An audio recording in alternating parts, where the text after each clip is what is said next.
The last few topics that we're going to discuss in biochemistry are going to be fatty acid and cholesterol metabolism. Do you remember from the very beginning of the metabolism section where the fatty acid synthesis and fatty acid breakdown occur? Well, fatty acid synthesis takes place in the cytoplasm of the cell, while fatty acid breakdown is going to take place mostly in the mitochondria. Alright, let's start off with fatty acid synthesis here. How are fatty acids made? Well, as you can see, our acetyl-CoA is the substrate or the building block for fatty acid synthesis, but it's also going to be used as the starting substrate to make cholesterol and ketone bodies, which we'll talk about shortly. The first step in fatty acid synthesis is going to be transporting the acetyl-CoA from the mitochondria of the cell into the cytoplasm using our citrate shuttle. Now, the citrate shuttle is going to produce an NADPH in the process. Why is our acetyl-CoA found in the mitochondrial matrix? Wouldn't it make more sense if it just started in the cytoplasm where fatty acids are made? Well, we got to remember, pyruvate is going to be turned into a molecule of acetyl-CoA using the enzyme pyruvate dehydrogenase complex, which is going to be found in our mitochondrial matrix. That's why our acetyl-CoA starts out in our mitochondria. It's because we're going to use the PDH complex to create our acetyl-CoA, but we need to get that acetyl-CoA into our cytoplasm where fatty acid synthesis can occur. The acetyl-CoA must find a bus station. It's got to hop on that citrate shuttle and get off at the cytoplasm shuttle stop, where fatty acid synthesis can finally occur.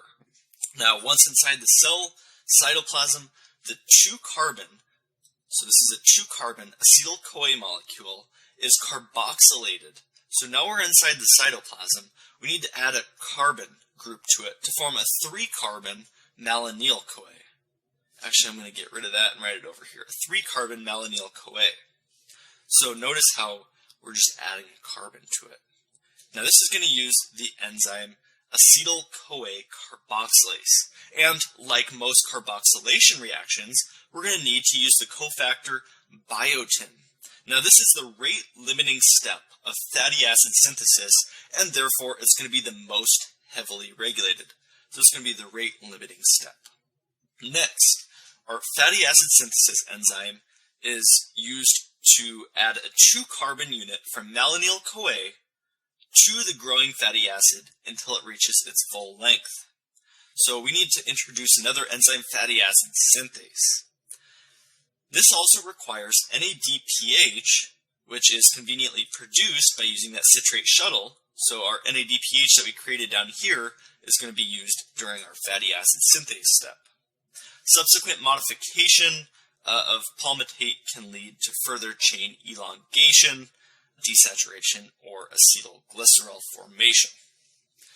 So, now that we have built up a nice fatty acids here, let's pretend we have a 16-carbon palmitate fatty acid. Now let's tear it down. So let's clear off everything. Fatty acid degradation, which is also known as beta oxidation, occurs in the mitochondria, since this is where the breakdown products will ultimately be used. Now, a long-chain fatty acid and CoA get converted into a 2-carbon unit of acyl-CoA by the enzyme fatty acid CoA synthetase. Now, these acyl-CoA molecules are transported into the mitochondria using the carnitine shuttle, the carnitine shuttle, get it? Carnitine shuttle, which is going to be inhibited by malonyl-CoA, a substrate used to synthesize fatty acid. So notice how our malonyl-CoA is going to inhibit that carnitine shuttle. Why would malonyl-CoA inhibit this carnitine shuttle? Well, that way you don't break down the fatty acids when you're trying to synthesize them. It would not make sense to make them and break them down at the same time. One final point about fatty acid degradation involves acyl-CoA dehydrogenase, which makes a double bond in an acyl molecule, which is required for beta oxidation to occur. This results in acetyl-CoA molecules, which can then enter either the TCA cycle or be used more directly for fuels like making ketone bodies. Why do you suspect an acyl-CoA dehydrogenase deficiency? What symptoms would you expect this to cause? Now, a deficiency in this enzyme is going to prevent beta oxidation, so fatty acids cannot be converted into acetyl-CoA, which prevents glucose and ketones from ultimately being formed and results in an increase in dicarboxylic acids, which you can detect in the urine. Now, let's also quickly cover how acetyl-CoA is a positive allosteric regulator of the enzyme pyruvate carboxylase. Now we need to dust off gluconeogenesis, or the formation of new glucose. We're going to start off with a pyruvate, and now we're going to look at how acetyl-CoA is a positive allosteric factor for gluconeogenesis. So, this is the pathway for gluconeogenesis, which is the opposite of glycolysis, but it uses 4 unique enzymes. I have 2 listed here. One of those enzymes, the pyruvate carboxylase, is needed in the first step of gluconeogenesis, where it converts the pyruvate into an OAA molecule, an oxaloacetate molecule. That means that if you have a lot of acetyl-CoA present, they will stimulate.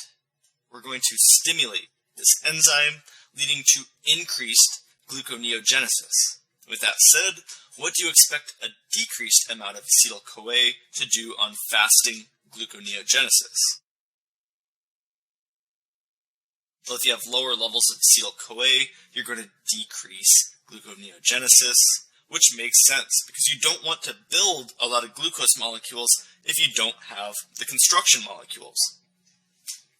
Finally, if all else fails for test day, remember, citrate shuttle is going to be used in the synthesis of fatty acids, while the carnitine shuttle is going to be used in the carnage of fatty acids. Personally, I'd like to lose a little weight, and I'd like to break down some fatty acids, plus I like to drive a nicer car rather than driving a bus. So carnitine is going to be used in the breakdown, while citrate shuttle is going to be used in the synthesis of fatty acids.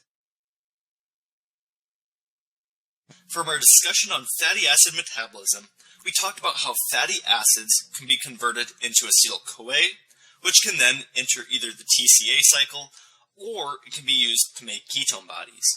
What are the 3 main ketone bodies that we can make? Well, these include acetoacetate, beta-hydroxybutyrate, and also acetone. Now, what's even the point of making a ketone body? Well, when the amount of glucose available is not sufficient for the energy needs of the brain, a hypoglycemic state results, and free fatty acids are going to be a rich source of energy. The liver can convert free fatty acids and ketogenic amino acids into ketone bodies, primarily our acetoacetic acid and our beta-hydroxybutyrate, but we've also got a third, which is our acetone. These ketone bodies can be metabolized by the brain and the muscle into 2 molecules of acetyl-CoA for energy. Since ketones can only be used in the mitochondria, it makes sense that red blood cells, or erythrocytes, cannot use ketone bodies because they lack mitochondria. So the ketogenesis pathway is shown here. I'm not going to spend much time on this pathway since I don't think it's that high yield for boards. However, I do want to pay attention to one enzyme. Got to show this enzyme some love, and that would be HMG-CoA synthase. This enzyme is needed to make both ketone bodies, which we're talking about now, but it's also used in the cholesterol synthesis pathway.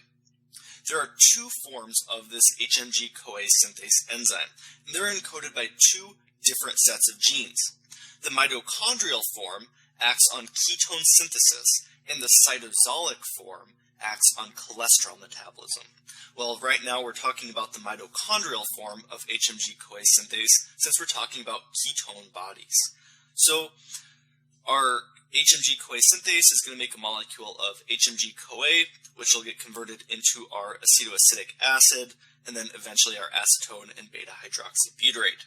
So why are ketone bodies important clinically?